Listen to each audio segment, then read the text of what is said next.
Hey everyone, my name is Wedge, and with the impending release of Commander 2014, we've got a special edition of our lore series for you. Today we're going to focus on a character whose full story has only recently been told. Who is this character? None other than Nahiri the Lithomancer, the once mysterious third planeswalker who helped the vampire Sorin Markov and the spirit dragon Ugin to seal the Eldrazi in the plane of Zendikar. To date, Nahiri's story, beyond that the Lithomancer was one of the planeswalkers who sealed the Eldrazi, has only been told in Uncharted Realms. For those unaware, Uncharted Realms is a weekly column on the official Magic website that features short stories about Magic characters. Before we start with the story proper, there's one last thing to clarify about Nahiri. Some of you have noticed that she's dressed similarly, if not identically, to the core weapon maker depicted on Stoneforged Mystic. According to sources including creative director Doug Bayer and R&D director Aaron Forsyth, this was not meant to be taken as Nahiri being the same character. It was just meant to indicate that Nahiri was trained in the same stoneforging tradition as Stoneforged Mystic. Take note that as far as we know, Nahiri wasn't even on the plane during the events of Zendikar block. Chronologically, our first meeting with Nahiri is in the story The Lithomancer. We're introduced to Nahiri, a core from Zendikar on an unnamed plane, fighting alongside Sorin Markov. Well, maybe alongside is an exaggeration. When we meet them, they're having something of a spirited debate. You see, they've come to this plane because the Eldrazi are there, but that's about where their motives part ways. Nahiri is a protector, determined to save a fairly small encampment of people she's found on the plane, as they could well be its only survivors in the wake of the recent Eldrazi attacks. Sorin simply wants to stop the Eldrazi by any means necessary, even if it means essentially sacrificing the camp of survivors they've found, because the collateral damage from such a fight would be massive. Amidst their argument, a teenage girl approaches. She overheard Nahiri and Sorin and has become acutely aware of just how doomed she and her people are.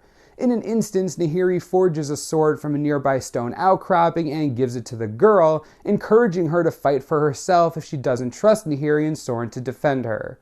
It's a false reassurance, as Sorin points out after she leaves, but Nahiri is certain of its value all the same. Just then, the earth shakes and the Eldrazi that they were fighting, actually lesser Eldrazi spawn, look to the west. One of the three Eldrazi titans has arrived. Nahiri and Sorin call the encampment of survivors to arms as the smaller spawns pile up against the defensive walls Nahiri has created. The survivors rush into battle and the planeswalkers kill off the smaller spawn in droves.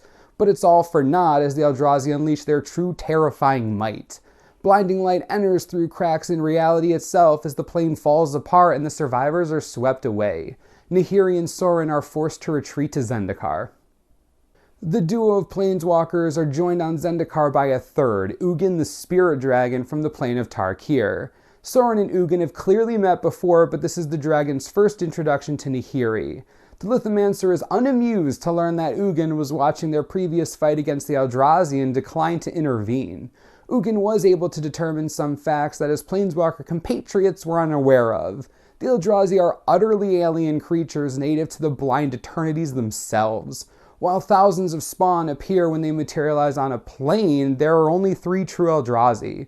And while it may be impossible to destroy them, they can be imprisoned. The problem is that the process would bind them to a plane, damaging it and risking its destruction.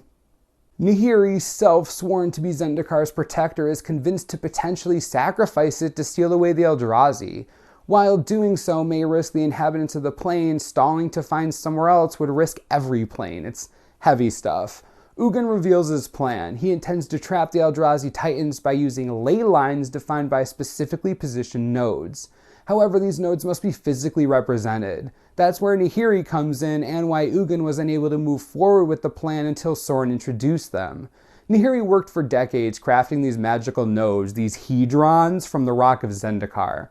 As they were built, Ugin inscribed them with draconic runes to complete the spell. When the network was completed, it acted first as a lure to draw the Eldrazi across the blind eternities to Zendikar. The Titans arrived and approached the nexus of the Hedron network, a chamber called the Eye of Ugin. The 3 planeswalkers, Ugin, Sorin, and Nahiri, focus their power on a central Hedron in the chamber and the trap is sprung. The essence of the 3 Eldrazi Titans are trapped within the plane and their physical forms are turned to stone. The Planeswalkers then seal the chamber with a mystical lock that can only be opened by 3 Planeswalkers working together. Nahiri resigns herself to a lifetime protecting the plane of Zendikar and ensuring that the Eldrazi cannot emerge.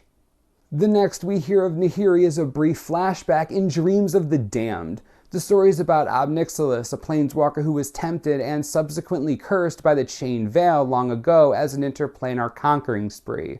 He was drawn to Zendikar by its wild mana, hoping to use it to lift his curse. However, it had the opposite effect, fracturing his planeswalker spark and reducing him to the form of a winged demon.